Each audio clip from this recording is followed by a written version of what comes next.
Hey guys, what's up? This is kind of an impromptu video, but I wanted to share a little story about this knife that I picked up.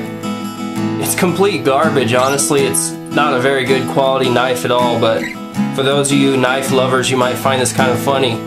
I was checking out a swap meet recently, and there's this knife booth, this guy that was selling knives and a bunch of other tactical type stuff, but all of the knives were pretty cheap knives in the $3 to $15 range. And I talked to the guy a little bit, asked him a question or two, but this guy would just not stop talking no matter what I said or did. I don't know if he just wanted me to buy something or he was just lonely, but I just could not get out of there, and I actually had somewhere to be, so I finally just broke down and just had to buy a knife so that I could leave, because as I said, the guy he would not stop talking. He was pretty kind, he wasn't being rude or anything, but I don't think he realized that I had somewhere to be. And the funny thing is, there were other customers coming up into the booth, his little area, his shop there, and they were asking him questions and asking the other person that worked there questions, and he wasn't really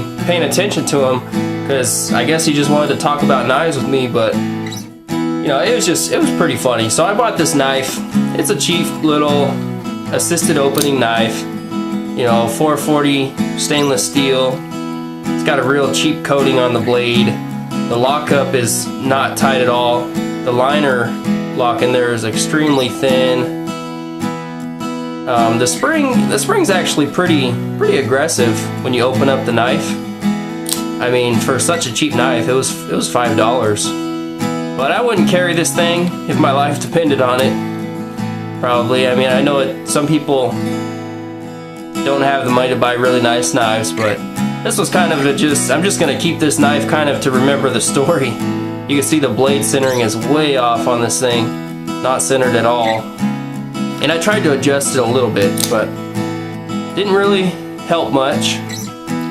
But I kind of wanted to share that story with you guys. It's got these cheap fake wood handles, and the funniest thing is, the guy thought that his knives were just the best in the world. He said, "Man, I've never had one of my knives brought back to me. You know, I guarantee all my products." And I just thought to myself, who would want to pay to go back into the swap meet to return a $5 knife when it costs $3 to get into the swap meet?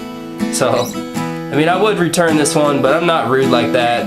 And I don't want to make the trip back out there just to return this knife. It costs too much money and gas, but just thought it was funny when he said that. I mean, who's going to walk back into a swap meet, pay them to get back in, and return a $5 knife? They're just going to throw it out their window of their car when they're driving home. So anyways, that was just kind of a funny story. Oh, check this out. Check out how sharp I got my Endura 4 by using the Lansky system. I finally had to resharpen it, but it's wicked sharp. Just awesome. Of course, every time I'm going to do these cut tests, it never works right, but it is just, here, I'll do it like this. Just wicked sharp. I mean, it just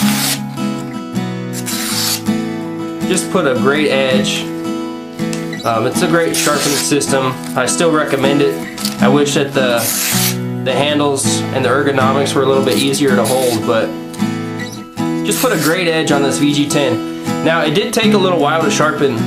I'd say I worked on this for at least 2 hours at first, because I'm not sure what the angle was on this edge initially, but I went with the 25-degree angle on the Lansky system, and it came out really well. It just took some time to get that edge and for me to figure out how to do it right. I watched a few videos on YouTube, one especially with the guy using the Spyderco Sharp Maker, and I'll annotate the link for his, but I subbed to his channel. He's got some great knife cutting and just some knife cutting demos and reviews, but really helped me out in my kind of philosophy or concept of using the sharpener, the Lansky sharpener. But basically, when I was going through, you know, just get one side to the point to where you can feel, I forget what it's called, I think the bevel on the opposite side, or you can tell that there is one. Then you flip it over and do the same thing for the next side, and you know, once you start getting it to that point, then you just start fine-tuning and using the finer stones or hones, and it seemed to work really well. This thing it's wicked hair popping sharp. Here, I'll show you guys. Let's see. Check that out. I mean, no problem at all. So I was pretty happy about that. Works really well. But anyways, that was kind of a little random update. Wanted to share that story with you guys.